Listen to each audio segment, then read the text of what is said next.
Yeah, no, I think we can cheer louder than that, so let's try it now. How we doing today?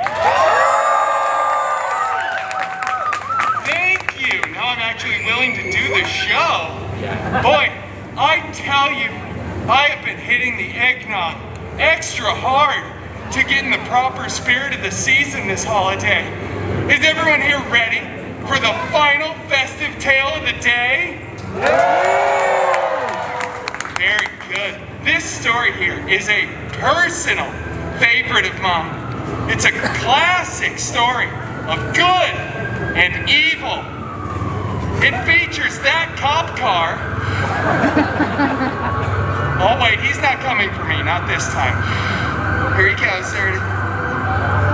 All right, anyway, it features lots of greed, a 4-poster bed, and ghosts.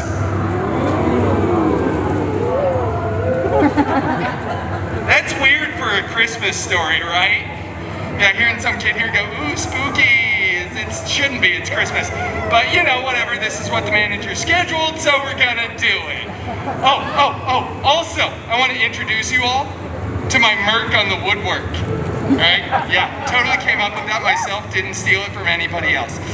For this story, we travel back in time to jolly old England for a dignified holiday tale written by Sir Charles Xavier Dickens and brought to you by Disney Plus. I wouldn't know how to react to that either.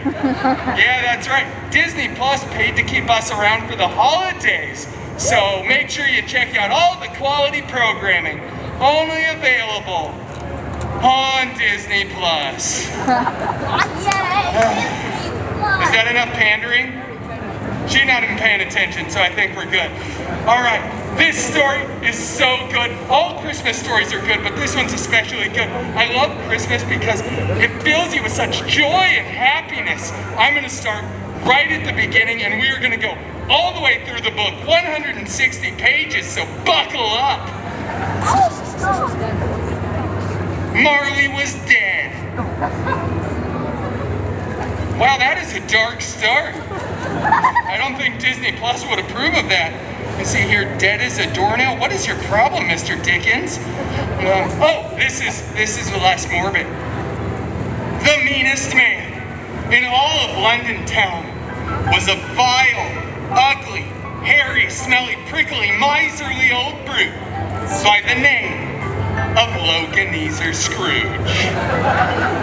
Old Scroogey was a real curmudgeon who hated the holidays, and he would always walk around saying, "Bah humbug, bub." He was so mean, but he had this wonderful, witty, charming, and yes, a bit of an acquired taste, employee whose name was Wade Cratchitpool. Poor Wade just wanted to take a single day off for the holidays with his family, but mean old Scroogey would always say, "Shut up, get back to work and count me money." He was very mean, and did I mention, hairy. But because Mr. Scroogey was so mean, he was visited during the night by his dead partner, a dead man, or should I say, an ex-man. Yeah, that was low-hanging fruit, I'm so sorry. He told him that he would be visited during the night by 3 ghosts that would teach Scroogey the true meaning of Christmas. Old Loganezer slept uneasy that night, like when you eat one too many chimichangas before going to sleep. But then suddenly there was a bright flash outside the window. Loganezer ran over and ripped open the curtains. But it's just Johnny Storm, all flamey and bright. It wasn't Steve Rogers like we hoped it would be. He started screaming a bunch of stuff about being the ghost of Christmas past, and then he shouted a bunch of vulgarities that I can't repeat here at the Disneyland Resort, registered trademark. But mostly, he showed Loganezer his sad, poorly rated X-Men origins. Then the second ghost shows up, the ghost of Christmas present. It's a huge, child-minded figure, larger than a normal man, should be made completely out of metal and with an obnoxious Russian accent. Loganizer, gaze upon the Deadpool family and see your shame. He shows them a beautiful family living in a small studio apartment right off of Pico and Crenshaw. Blind Al, Dog Pool, and little tiny Peter Pool, who's obviously very ill and leaning on a small crutch. They could hardly get by on the meager salary that Wade's boss gave him. Loganizer was a pitiful scene as the emotions took him, and a single tear rolls down his cheek into those delicious-looking mutton chops. It was like watching the climax of the perfect rom-com, The Proposal. And then the next scene takes place at a cemetery with the ghost of Days of Christmas Future Past, and things get really crazy and the timelines get all convoluted. I'm not going to get into the details because it will give you nightmares, and it almost destroyed the entire X-Men franchise for years. But eventually, all of these spirits teach Loganizer that he should keep the spirit of Christmas in his heart all year round. Think about those less fortunate than him, and honestly just be less of a jerk sometimes. Old Loganizer spends the money to keep tiny Peter Pool, who narrowly avoids death.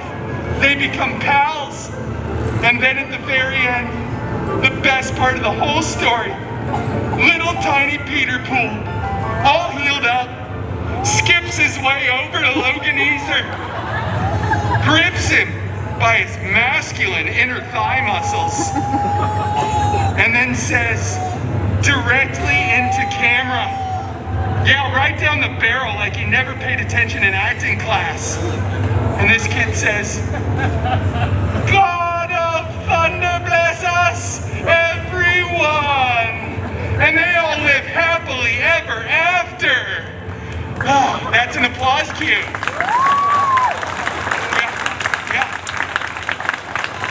Slow on the uptake there, aren't we, folks? You know, they're especially happy because this story has been redone and merchandised so many times over the years. You want to know the real spirit of the season? Positive profit margins. Yeah. Thank you all so much for joining me here for the final Storytime with Deadpool holiday special. I hope you've had a wonderful day, and remember, be good this year, everybody, because if I find you on the naughty list, I will personally come to your home and shove a fistful of coal right down your stocking. Happy holidays, everybody!